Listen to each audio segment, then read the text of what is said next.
All right, welcome to another edition of the Social Proof Podcast. We have an amazing guest. First off, you are social proof, okay? We were just talking about how people teach stuff that they haven't necessarily accomplished themselves, but you've accomplished a whole bunch, man. We got Stephan Speaks in the building. You know what I'm saying? How you feeling?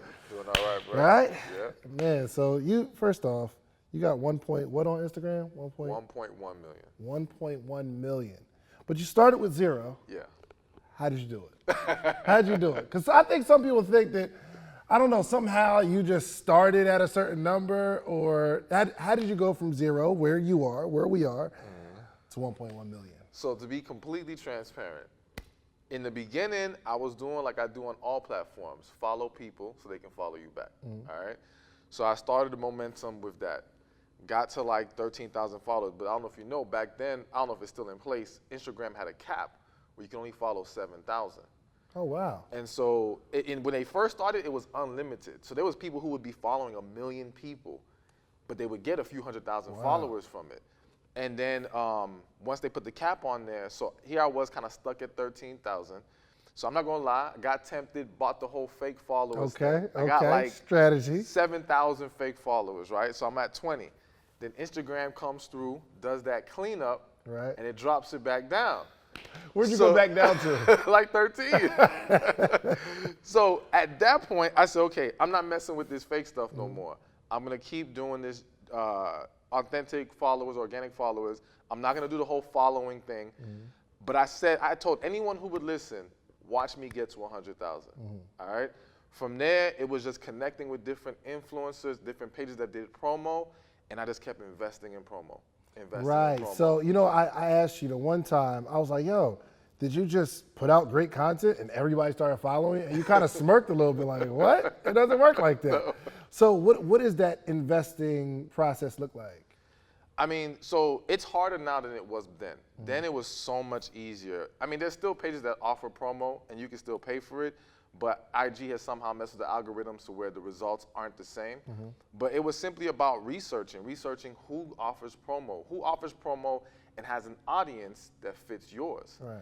So, and I was lucky enough to come across a young lady who seemed to have the connection. She knew who to go to. Right. Even though she wasn't heavily investing herself in it, she just said, hey, here, I believe in what you're doing. Here's the page you can contact.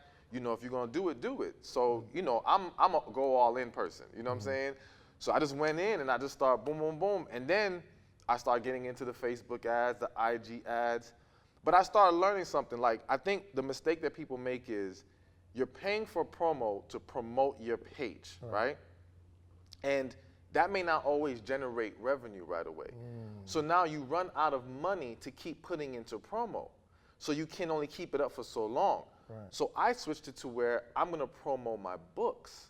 I'm gonna promote revenue generating things. Right. And what happens is in promoting the book, I still get followers. Right. So now I'm making my money back on the promo. The followers are essentially for free at that point. You see what I'm saying? Take the money back, boom, put it right back in. And just keep it going, recycling. And the reality is that as people grow, and even the ones who don't initially buy, if they came to your page based off of that product promo, there's a greater chance they're going to buy it down the line. Right. You know how they say you got to see it 3 times before somebody actually wants to buy it. So they've seen it the first time, now they fall in love with your page, now they fall in love with your work, now they're much more willing to go buy the book or whatever else you're offering them. That makes sense.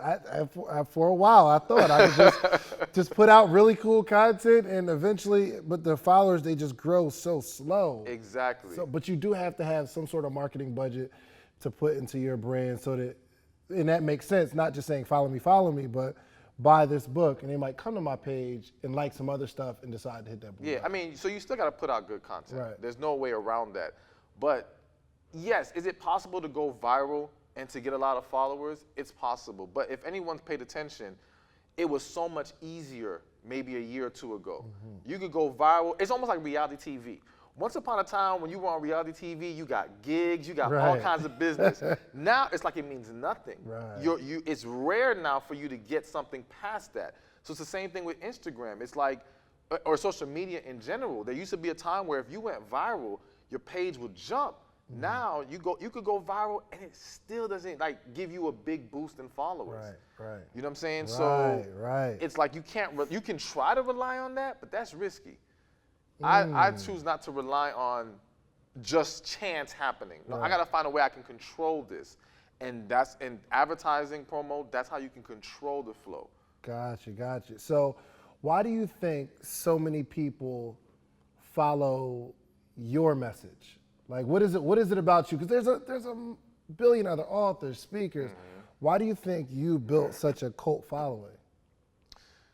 I think one, people can tell I'm genuine, you know what I'm saying? And I'm honest as hell. And I don't necessarily just say what you want to hear. I say what needs to be said, what people need to hear. And sometimes even when you don't like the message, it hits you in a way that it's going to make you come back. Because now you want to see what else I got to say. Right. So I think there's that. I think just the way I present the message, again, I've learned that you can't just say stuff. You can, and you can build an audience on just being brash and just, going off. But that's not going to really help you in the long term. And it's not going to allow you to broaden your audience. Learning how to deliver what you say, it's not what you say, it's how you say it. And I think I understood that, and that has helped in growing the message. And then, most importantly, being consistent. Because I remember like 3-4 years ago, I would tell people, I said, listen, see all these relationship coaches, experts, all these people popping up? I said, give it 3 years, they're going to fall off. Because one, that's crazy, because I did see there's not as many. Exactly. Wow, that's crazy. I'm telling you. Because it was a big boom of, I can help you with your relationship. Yes. Yeah. Wow, that's Dude, crazy. there are dudes I used to see, and now they're either doing business, or they went to a completely different niche, or they're just gone altogether. And there's a few reasons for that. One, this is my purpose. So I'm going to be here no matter what. I'm going to be here for the next 20, 30 years. I'm not going nowhere, regardless of the highs and lows. When you're jumping in as a gimmick, it's hard to stick with this because there's going to be some lows. This wasn't always perfect. There's a lot of rough days doing this. And if you don't have the true drive, and for me, have God behind me pushing me that I got to be doing this, you're going to give up. You're going to say, F it, it's not worth it. And you're going to look for how you can make more money quicker. See, for me, the thing was I had to realize, yes, as a business, you want to make money, but for me, it's about doing what God wants me to do. It's about serving the people. It's about giving them the messages that they need and understanding there's a long-term vision to this. So even if things ain't popping right now, they're going to pop later. And that's what helped me sustain myself through those hard times. And now everything is great.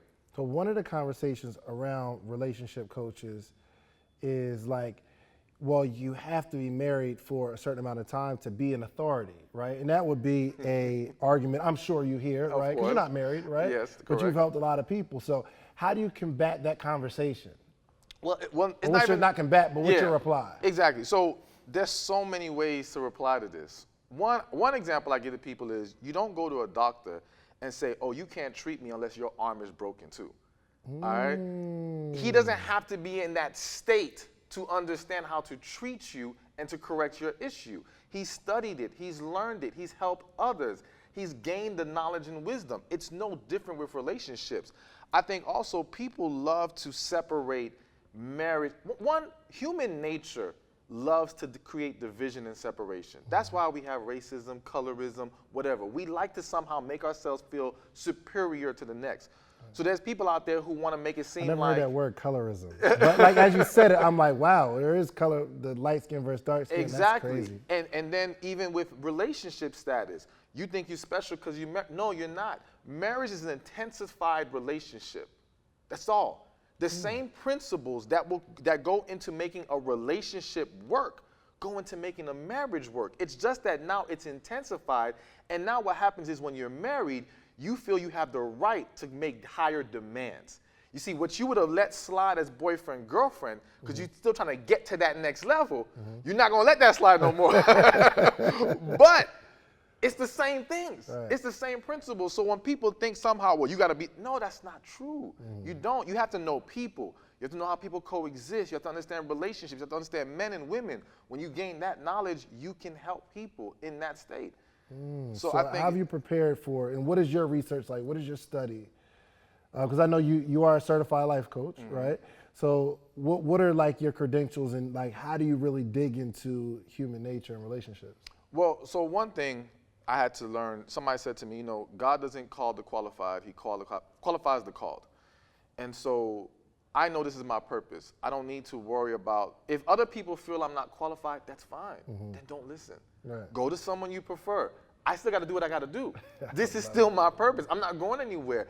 Those who gravitate to it, those who respect it and honor, they're going to come my way. Those who don't, you go somewhere else. People feel like they got to try to knock you down if they don't like it. No, go to where you like it then. But it's not coming off the top of your head because I know you're well read and you're studied. Yeah, so as far as, well, I ain't going to lie. Some of it does come off the top of my head. All right. I'm not even going to. And what I mean is, I'm very spiritually in tune, and sometimes I just pick up on things in my spirit and I speak it, and it ends up being right.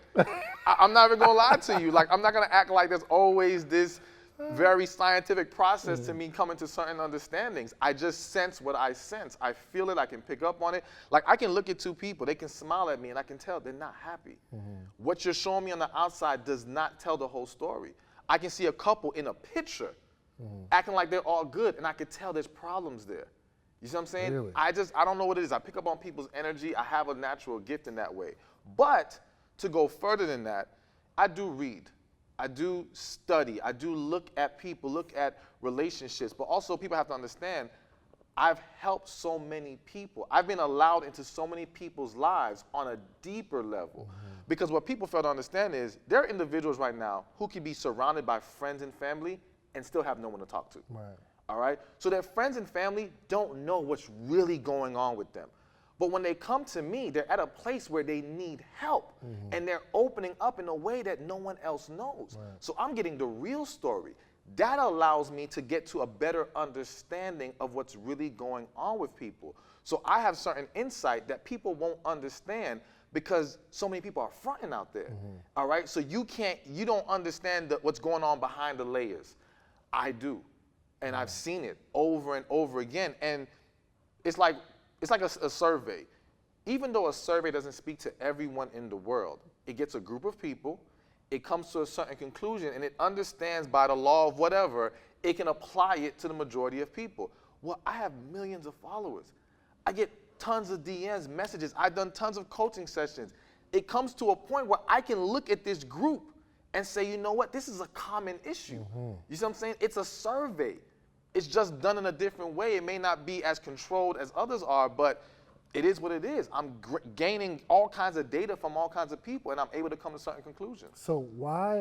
What do you think the differences are between a relationship today and a relationship 50 years ago? Because right out of high school, they was like, "Yo, you mine, let's go." Nowadays, it's like, let's wait till we're 50. You know what I'm saying? So what do you think some of the differences?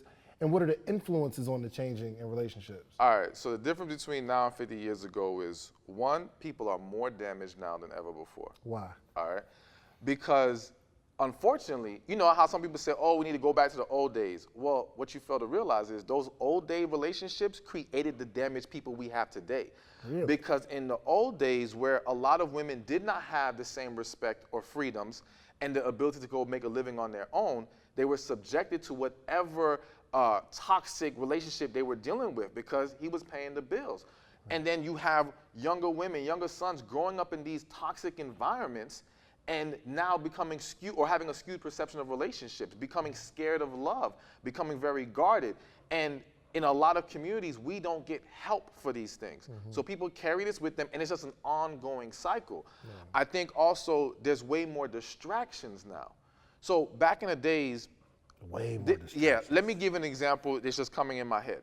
Porn, online porn, all right? One of the reasons why online porn is so dangerous is because, just from a relationship perspective, back in the days, if you and your woman were having some sexual problems or issues, because you didn't have as many outlets, you had to figure out how to work it out, all right? You had to do something or just deal with it because you couldn't just run to the computer. See, now you can just run to the computer. You can run to the strip club. You can detach. And by detaching, you're not forced to deal with the issue. You're not forced to fix anything. So all these additional distractions, Facebook, Instagram, all these things detach people and not just distract them from how to improve their relationships. It distracts them how to improve themselves, how to make more out of their lives. You know, there's so much they could be doing, but they're tied to the Instagram, tied to the Facebook, tied to the TV, tied to the porn. And it creates a lot of problems. Wow. So I think more damage than ever, more distractions than ever before. I also think that we are not raising people to be good husbands and wives, all right? There's been a whole attack on the whole premise of marriage and the dynamic of it. And so back in the days, women and men were raised in a way that they could be good partners and have certain qualities. Now we raise people for do your own thing, get your business, get your degree, blah, blah, blah, blah, blah, F somebody else, forget love, forget this. And who's leading that charge? The damaged person who's your parent. All right, because they've been hurt. Right, And now they're like, you can't trust love, you can't trust the man, you can't trust the woman. No, do for you, do for you, do for you. And yes, you're supposed to work on you, but not to sacrifice becoming a better partner, because then what happens is you have people who become successful in their 30s, 40s, whatever, but they're lonely. They never learn how to have relationship skills. Right. They never learn what they're supposed to do to create and maintain a healthy relationship.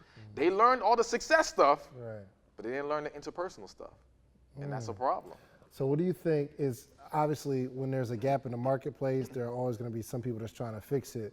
So is that contributing to the rise of the relationship coach, or why everybody has something to say about relationships now? Nah, I'll be honest with you.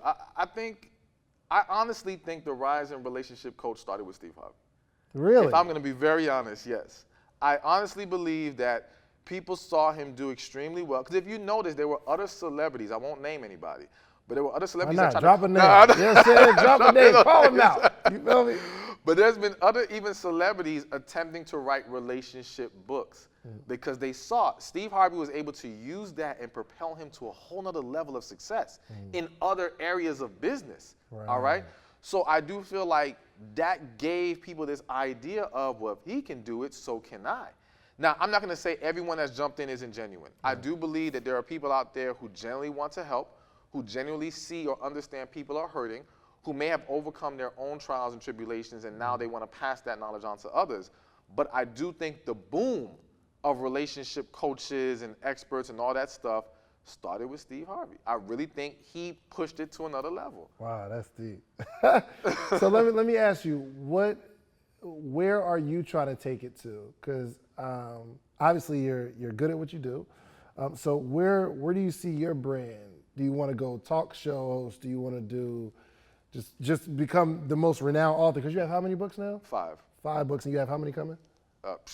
Like ridiculous. I got 2 right now coming, but Right. I have like a whole list of books to do. Wow. So where are you going to take this thing? You know, I'm kind of not sure, if I'm going to be honest. I definitely want a full catalog of books. What I've saw is that a lot of people who were labeled relationship experts have one book. And they may have variations of that one book, but it's just the one book. That's it. They do really well, and then from there, they do other stuff to generate income. I feel like if I'm going to say I'm a relationship coach, expert, whatever, then I need to address all angles. And I want to provide information on all. I almost look at it like, here's my chance to provide coaching without everyone having to come to a coaching session. Right. Because everyone can't come to a coaching session. Everyone can't afford it. Everyone may not feel comfortable with it. But I still want to get you that information. I want to see actual change happen and change the landscape of relationships. So, and make things happier, healthier for everybody. Like, that's a genuine desire of mine. So to me, at the very least, having a catalog of books is definitely one of the goals. I mean, I think I do want to become a leader in the space, but I'm not obsessed with that. Like, that's not the most important thing to me. And I think more importantly, I'm just trying to follow whatever God wants me to do. Whatever he says is next is next. So if it ends up being TV, which right now I doubt, only because I'm a little cautious about being in that space where I'm kind of controlled by somebody else. And I feel like I need the freedom to say what I need to say and do it the way I need to do it. But, you know, you never know what's going to take you. You know what I'm saying? I never thought I was going to come to this point, to be honest with you. I didn't know I was going to be doing all this. So it's just constantly praying and asking God what to do next. Gotcha. So for everybody that's out there that are saying, yo, I need some help, and I'll give you a couple scenarios. there's a woman that she's around all single friends. What type of advice would you give her before she even comes to you and asks for help? What, like, because I'm sure you see some common themes. Like, Yeah. I want a woman that's around all single friends and she's dealing with issues. She can't find a man. She can't keep a man. She might be attractive, but there's some issues there. This is gonna sound bad, and I hope the women don't get too upset. But I'm gonna be, again, honest. Number one is don't listen to your friends. All right? Do not listen to your friends. And I'm not saying none of your friends are capable of giving great advice and great guidance, but it's very risky, all right? Because I think naturally, not all women, but a lot of women introject themselves when they're giving advice in situations like that. What do you mean? Meaning, okay, so if, let's say you're saying you're dealing with this, the woman's saying she's dealing with this guy, she really likes him, but she's not sure about his feelings because maybe he's not calling as much. Right. Well, she's not gonna view it from the perspective of the outside looking in. She may put herself in that situation and she knows she wouldn't deal with that. So she's gonna tell you, don't accept that, leave that man alone, he playing games. Now again, I'm not saying no woman gives good advice, but I'm saying that it is very easy for bias to come in. And yes, that can happen with any human being, but I do think that being around single friends and you trying to get a relationship, you have to understand that human nature is to validate the position that we're currently in, all right? So being around single friends, there's a very good possibility they're going to just give you, there's nothing wrong with you, you're fine, it's these men, boom, boom, boom, because they're validating why they're still single, all right? You kind of need an outside looking in, or if you know one of your friends is the brutally honest, will tell you like it is friend, you can talk to her, all right? But you got to be real with yourself. Be honest. Is one of them or more than one of them really going to be honest with you, all right, and tell you what the problem is? I think number two is don't use their situation to define your situation. Because again, a lot of times what happens to a lot of women is they're saying, well, all my friends are single, it's not working for any of us. Listen, you can't do that. We don't know what they are or aren't doing in their situation. And they may not be being fully transparent with you. You have to isolate yourself in the sense of, okay, what can I do differently? What can I do to improve the situation? And again, this really goes for man, woman, whether it's relationships or business. Don't use your friends don't project your friends' situations on yours. Like if I'm a guy and I'm like, well, none of my homeboys can find a job, but they might not be looking hard enough. Right. They may not be souping up their resume and doing what they need to do. Look at what you're specifically doing or not doing, evaluate that, and make the necessary changes. Because I've seen women who were in that single group of friends. They would come to me. I would tell them what to do. And it's a battle because their friends are telling them one thing and I'm telling them something different. Right. All right. But for the ones who actually listened and did it, they got the results. Wow. You know what I'm saying? So you got to be willing to look past what's going on around you and really focus on your path in life. And your path may look different from your single friends, all right? And even if it's in reverse, let's say you're surrounded by friends who are all married. That and was you're the actually single my one. next question. Like somebody that sees all their friends getting married around them and So it makes me like something's wrong. Exactly. So it's the same principle. You cannot project the fact that they have someone and you don't and start to look at yourself less because we don't know what they did to get there, man. Those relationships aren't always real relationships. And what I mean by that is there isn't a genuine connection. It isn't true love. It's hell. For all you know, she got tired of waiting. This was the best available dude. Settled on it. Okay. Yeah, and she picked him. Right. And she's not going to announce it like that to the world. She's going to say, I love him and all this stuff. And you're buying into that, feeling bad about yourself. No, you can't do that. You have to isolate and say, okay, they got what they got. We don't know the price they paid to get it. We don't know the price they're going to pay to try to keep it. Focus on what you need to do. You are separate from them. You are not the same as them. And whether they're getting results or they're not getting results. Now, if they are getting good results and there are things you can learn from them, then by all means, learn from them. Hear them out if you know. And that's the thing. I think as a woman, women know deep inside when someone is coming from a positive or negative place. Women are very intuitive. So you have to be honest with yourself. Is this person coming at you in a negative space or from a positive one? Like I had one client where she dealt with this situation, the dude stopped calling her, whatever, And whenever she would talk to her friends, they would say, oh, he was playing you. He ain't worth it, blah, blah, blah, blah. Why you so stupid? And I'm like, yo, stop talking to your friends. They're clearly negative. They're not uplifting you. They're not encouraging you. They're not trying to help you see it the right way. They're simply trying to beat you down with negative reinforcement thinking that's going to help you. And all it does is make you feel worse every single time. Wow. So stop talking to them. Or at least stop talking to them about that. You know what I'm saying? You got to pick and choose your battles with certain people. Wow. There's certain people I'm not going to go to about certain things because I know that they can't handle it in a positive manner and give me, again, it's not, negative advice isn't advice you don't want to hear, Right. but there's that negative energy that's coming out from them. Right. It's because, again, if they're It's bitter. not coming from a loving place. Exactly, because they might be hurt. They might be dealing with a dude who was playing them. We don't know what they're going through that's going to now hinder their ability to come at you or to pour into you positive, loving advice. So I think, yeah, you just have to really not allow your surroundings to get the best of you, whether they're all single or whether they're all in a relationship. And what are like some of the things that women don't understand about men, or the hardest thing it is to understand about men? Because I've seen some situations where a woman's thought of what's happening isn't really happening, only because, I put it this way, a guy does something and a woman automatically in her mind says, oh, he did that, so this must be happening. When really the guy just did it because of another reason. Yeah. Make sense? So what are some things that you think women just don't understand about men, that they're just getting it wrong?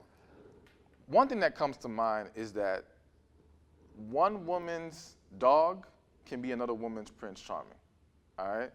I think women don't realize that, yes, and this is not to validate him being a dog, and this is not to say that it's okay. Right. Men have to learn to be respectful, treat women the right way, not going around damaging different women, and then want to act right when the one comes along. You got to be better than that leading up to that woman. However, it is a reality that a man could be dogging out 10 women, all right? But let that one woman come along that he's really into, and this dude completely changes everything. Wow. He does not treat her like he treats the rest. And it does happen. And I think, so what happens is a lot of women create this perception, or they push this idea that all these men are horrible, dogs, whatever, not realizing that, yes, he was horrible and a doggish to women, and that does make him, his character is not what it needs to be. He needs to improve that.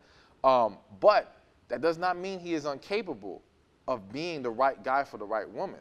And that does not mean that when he comes across that woman that he really wants to put an effort in, that he's not serious about it. Because sometimes that woman is going to look at the fact that maybe he was running the streets when he was younger and think, well, he can't be faithful now. Nah, it can't happen like that.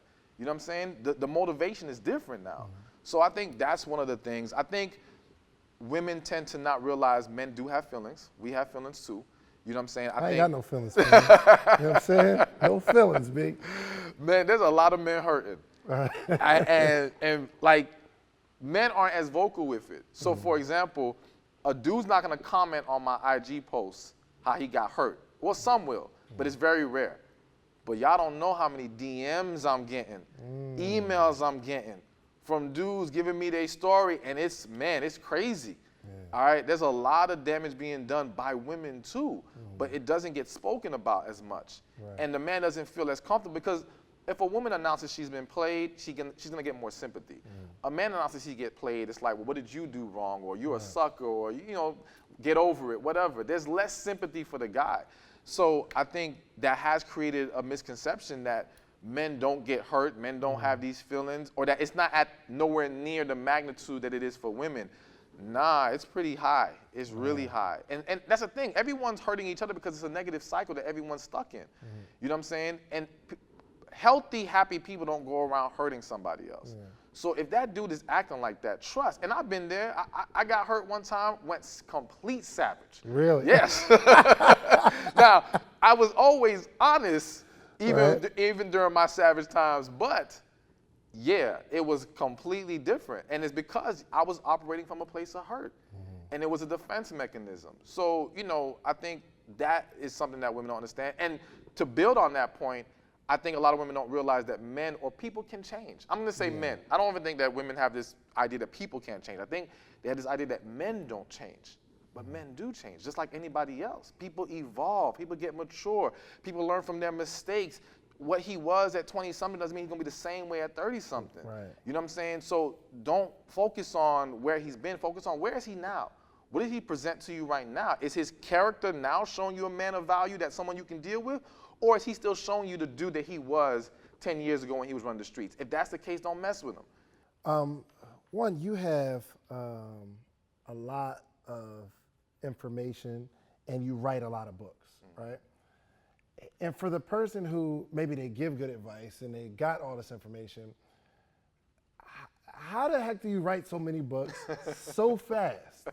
Like, what is your formula? Please, because I got to switch gears to entrepreneurship. There's some people that think they're watching this interview like right now, like, yo, I was just telling my friend that I could be Stephan, right? So, like, what advice would you give to somebody who has this information? It's just hard to get it out. So, one, let me say, still have a hard time getting it out. So as fast as I'm moving way slower than I could. All right. I think part of the problem is that, especially with entrepreneurs, we can tend to be perfectionists, and sometimes we don't let it out because we think it's not good enough, or it's not, that could be better, it could be this, it could be that. I had to learn to stop overthinking. Just speak what you're feeling. Just speak what you know. And treat the first draft as just that. It's just a first draft. You don't got to get it right the first time you write it. You know what I'm saying? You just got to get your thoughts out on that first draft. You'll have time to go back, tweak it, make it better, clean it up. But I think we get stuck on that first draft and then we don't get any further. Right. For me, what I've also learned is you have to recognize what your strengths are. My strength is speaking, not actually writing. I actually hate writing. I despise writing. All right. But here's the thing: on your Instagram, you do very few videos. You do more writing. So the lack of videos was due to me not being comfortable getting in front of the camera, and me being a perfectionist.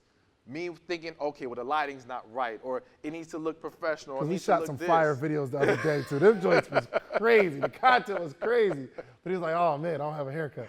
You know I may still post it.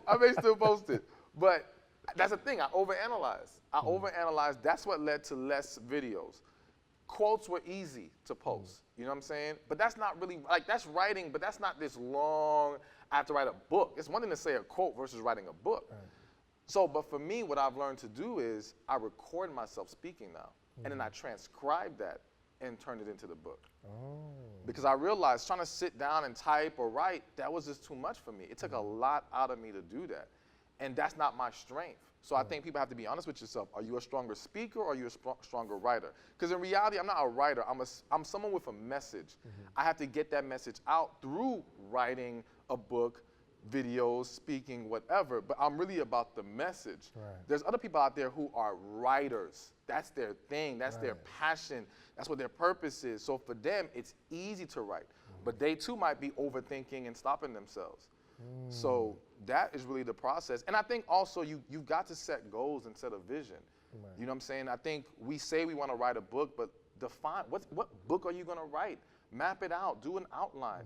You know what I'm saying? If you want to get out a book per year, make that your goal. Right. Give yourself things to stick to.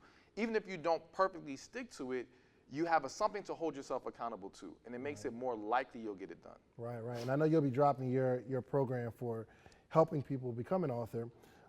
But so I have all these ideas. How do I pick one? I know I want to brain dump, but I got so many topics that I want to talk about. What type of advice would you give that person? All right, so for me, there's two ways to look at this. I take the spiritual approach. I pray about what to write next or what to release next, because I do have to be honest with you, the book, so my first book that really did extremely well was God Where's My Boaz. I was never trying to write that book. That was not my logical intention. That's why it's funny when people say, when people attack me and say, you're trying to write this to play off the church women's emotions. That's like, I didn't want to write this though. This wasn't my idea. I didn't even think it was going to do that great. Right. I literally told my editor at the time, if this makes me a couple $100s a month, I'll be happy. It's done way beyond that. Wow. Way beyond that. And it set the platform and took me to a whole nother level. So to me, I've learned to pray about it because there's timing to everything. And there's an order in which God wants you to do things. And that's going to make sense. Because even the books for men, I have 2 books for men that people don't really know about. And even though they don't really sell, they don't really make any money, there's a purpose for them. There's a reason why they had to be done and when they were done. So I don't worry about the fact that they don't make no money. I did what God wanted me to do. That's it. I do my part. I be obedient. I keep it moving. So there's the spiritual way to look at it. Now, if you're not spiritual and you're just trying to figure out, okay, but I got all these ideas, what do I release next? I think you got to ask yourself, what do the people want? And what's the climate right now? Because there are certain things trending right now. Like last year, think about when Charlemagne the God, wrote Black Privilege. The climate for that book was perfect. You see what I'm saying? Yep. So it was smart that that's the kind of book he released at that time. I think if you have all these ideas, which one makes the most sense for right now? Right. You know what I'm saying? And you go with that. Or you ask your followers, hey, do a quick poll. Which book should I release next? Right. Whichever one they pick, roll with that. Right, you know what I'm saying? right. Because still you're giving the people what they want. And I think that's the most important thing. Sometimes we write and try to sell books based off what we want to give. Right. No, it's what do they want? And that makes sense because you said that to give people what they want at the moment, and you said the books you write for women, because that's what they want. They ultimately want that. They do well, but you wrote something for men, which is probably what they need, but men don't want it necessarily. So that makes perfect sense. Yeah, with the men, it's conflicting because I know how to make books for men that will sell like crazy, Right.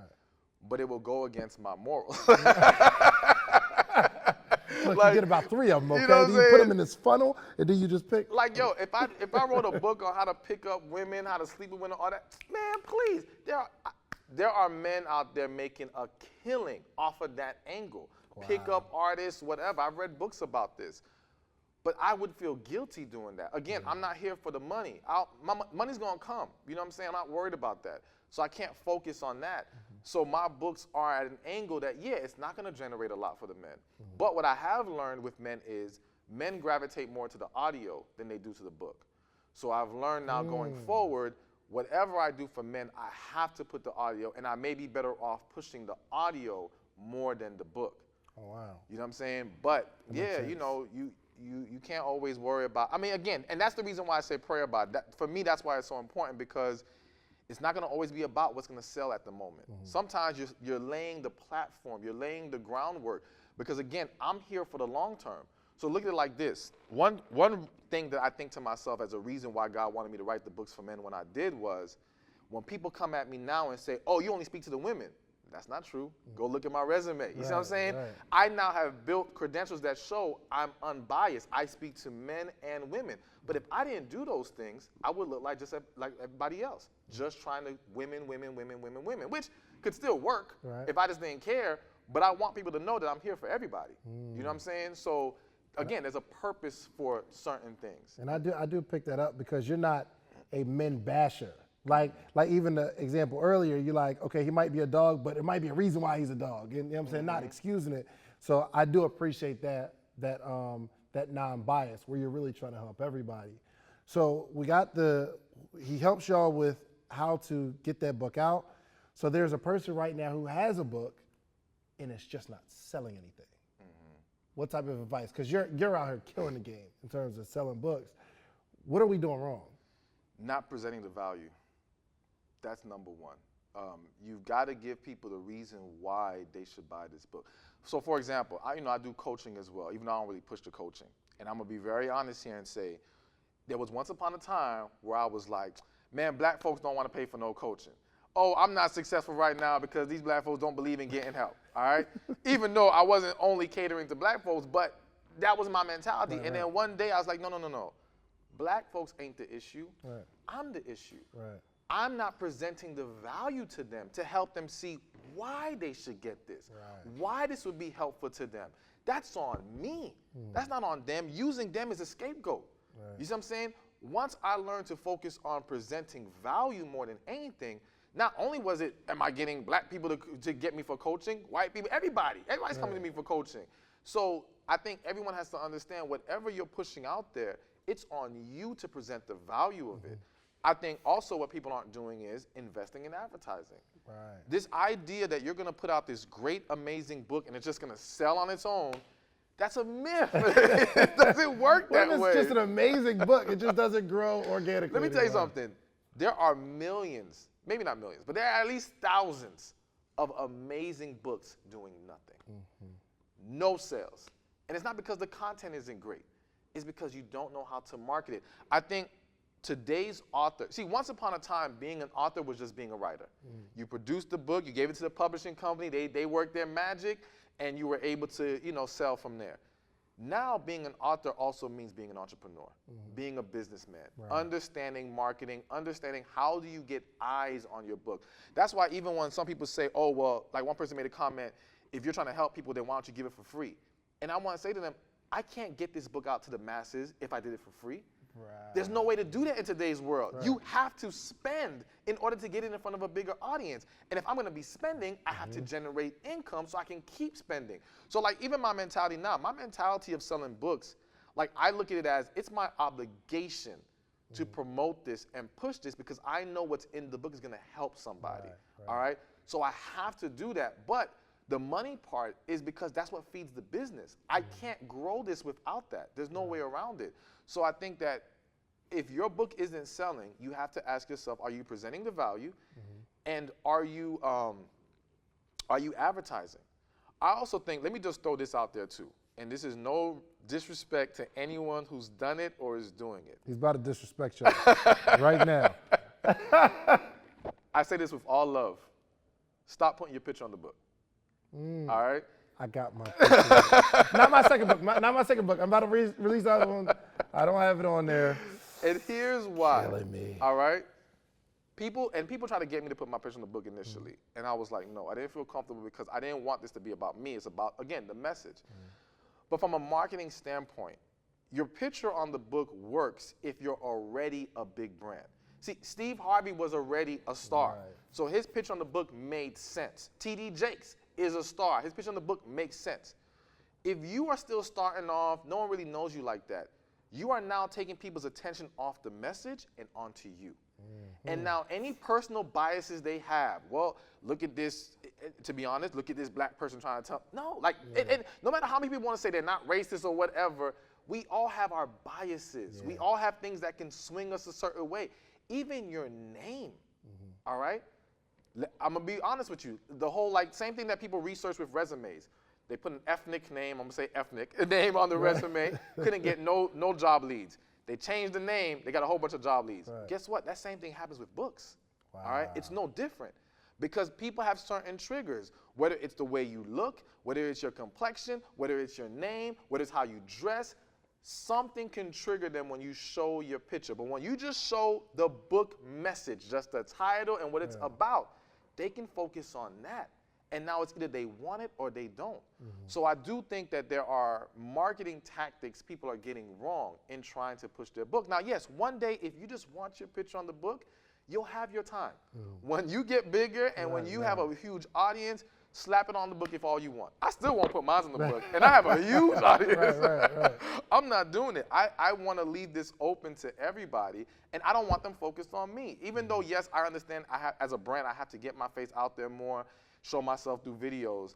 I don't think I need to put that on my books, though. Right. You know what I'm saying? So That's not the place for that. The next book I'm coming out with is not on there for that very reason, because I wanted to be able to go into kind of a more corporate arena, and I didn't want people to judge. I want people to think, well, the content is amazing, not based off the person. Exactly. So that makes absolute sense. So yes, you just cooked me, okay, for my first book. I'm right. It's like I'm like most of the covers, just like that. It's crazy.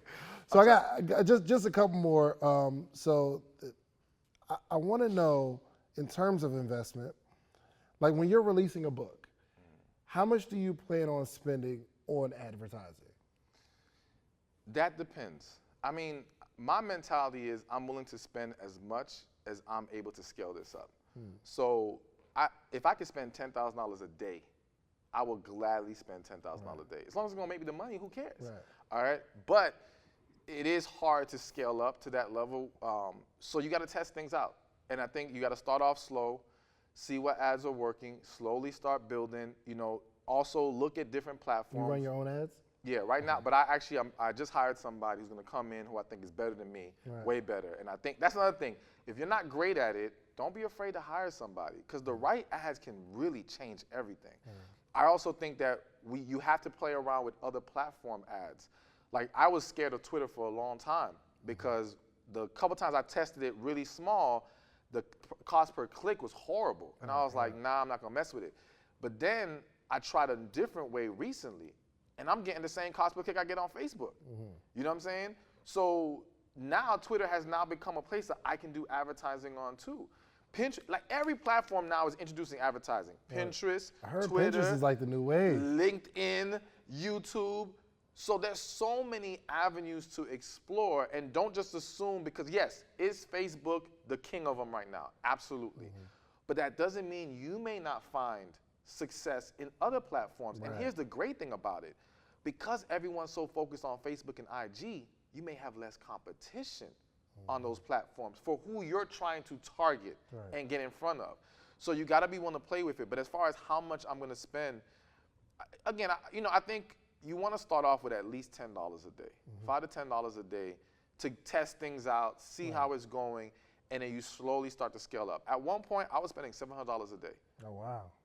And again, I'm not spending that for no reason, so that means it was making money. You know what I'm saying? For sure. So, but now there's so many different ways to do it. There's better way. I learned, even though I was spending that much and I was successful with it, it wasn't nowhere near as successful as it could be. So you got to always be willing to learn and grow. But again, that's why to me, I just rather have somebody else do it, because I need to focus on my gift. My gift is not marketing. My gift is not advertising. My gift is not whatever else in the business realm. I'm not a salesperson. You see what I'm saying?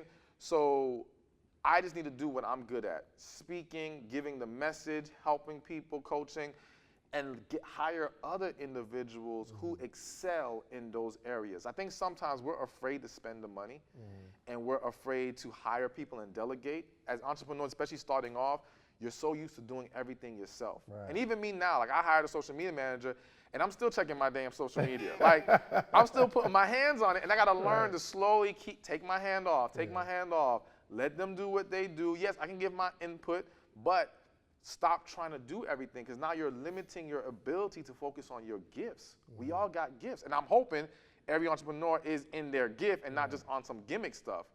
But people make money off of gimmicks, though. they do. Gimmicks be the way. Yeah. You know what I'm saying? You can make money off a gimmick, but I can never encourage that. You know what I'm saying? Like, I'm going to encourage people to find their purpose and their gift. But yes, you know what? Even if you are doing a gimmick, the principle remains the same. You got to focus in on what you enjoy doing or what you're really good at, and hire people who can do the other things for you and excel in those areas. Because there's so much to learn about all these different things. You know what I'm saying? And what I've learned also is that everyone claims they're an expert in this, expert in that. They don't know nothing. All right? Like, I have learned so much doing it myself that I can now see they're not as great as they think they are. But at the same time, if you hire someone, and if you are more knowledgeable than they are, you can train somebody. You can help them now focus in on that thing so that they can become that expert in that area. You know what I'm saying? Because again, there's just so much to learn, and I can't sit down and watch every webinar on marketing, every webinar on Facebook ads. Then what time do I have for my books, for traveling, for doing events? I can't do that. So I got to get someone else who can master it. I can still learn in the background, but nah. I dig it. I dig it. Well, look, I appreciate you, man. I learned so much. Never putting my face on a book ever again in life. But I got one more question. So I like to end it with predictions, man. I want to know where you see yourself, your brand, what you're doing 5 years from now, so that we can look back at this and say, wow, he said he was going to do that 5 years ago, and he actually accomplished it. What do you see? How do you see your life 5, 10 years from now? 5, 10 years from now. I'm just going to say what I feel. I do feel like I'm going to be a very, if not the top guy, one of the top guys in this niche. Who owns this space right now? Honestly, it's hard to say if anyone really does. You know, there's a couple guys out there. Matthew Hussey is someone who's doing extremely well. You know, Derek Jackson does well. Be killing y'all men out there. Yeah. Look at y'all. Who else is there? I mean, there's a lot of different guys. You know, some of them aren't fully relationship. You know what I'm saying? Some of them, like Matthew Hussey, is for women. He says he's the dating coach for women or whatever. So I don't know if anyone is really, like, from the beginning, people told me pick a niche. And it was like, if you're going to be a relationship coach for women or women over this age. And I'm like, no, I'm for everybody. And I'm going to set my eyes on everybody one way or another. So a lot of people thought this wouldn't work this way. You know what I'm saying? But it's working. Right. So I ain't going nowhere. Yeah, I don't know. It's hard to say who's the leader, but there are guys out there doing very well. So I definitely think I'm going to be up there. And some might consider me up there already, you know. So but household name, you think of relationships? Exactly, exactly. At the very least, 10 books out. At the very least. Okay. I think also in 5 years, I'm going to be packing out conference rooms, arenas, whatever. I mean, I may not say arenas, but it's going to be 1,000+ people in a room at an event. Wow. You know what I'm saying? I do believe that, like, I've been looking at it and I'm really passionate about that. I feel like so many people come out for comedy shows. They come out for concerts. They come out for all these forms of entertainment. There has to be a way to get them out for something that's going to change their life and make their relationships better and heal them and all these things. And again, to me, it's not about they don't want it. It's how do I present the value and show them this is worth it, that they need to be there. You see what I'm saying? And I think there's no reason why in 5 years I'm not going to have that figured out. Right. Even if it means adding an entertainment component to it, I still feel like there's a way to explode the event space when it comes to relationships. Yeah. You know what I'm saying? So I definitely think those are probably the top 3 things. And in 5 years, at least 3 million followers on Instagram. Ooh, at 3 least. M's. If Instagram is around, because y'all know how this social media stuff. Do you know anything that's coming next? Like, do you see something let me tell you coming something. next? I honestly don't think anything is gonna knock these dudes off. Really? Really. One, I don't know if y'all know, I don't know if they know, Facebook is now starting to pay people for videos like YouTube. All right? Facebook is not trying to go anywhere. They're always looking for ways to reinvent and position themselves and battle all the other social media platforms. So I don't think, the only concern I have with Facebook is because now it's a more mature platform, so to speak, when that mature audience goes away, will the younger audience still be willing to gravitate to Facebook? Right. So they're going to have to figure out how to get the younger audience back on Facebook. Yeah. But Facebook owns Instagram. Yeah. So I don't know if they even care right now. Like because they got you on Instagram, they got you on Facebook.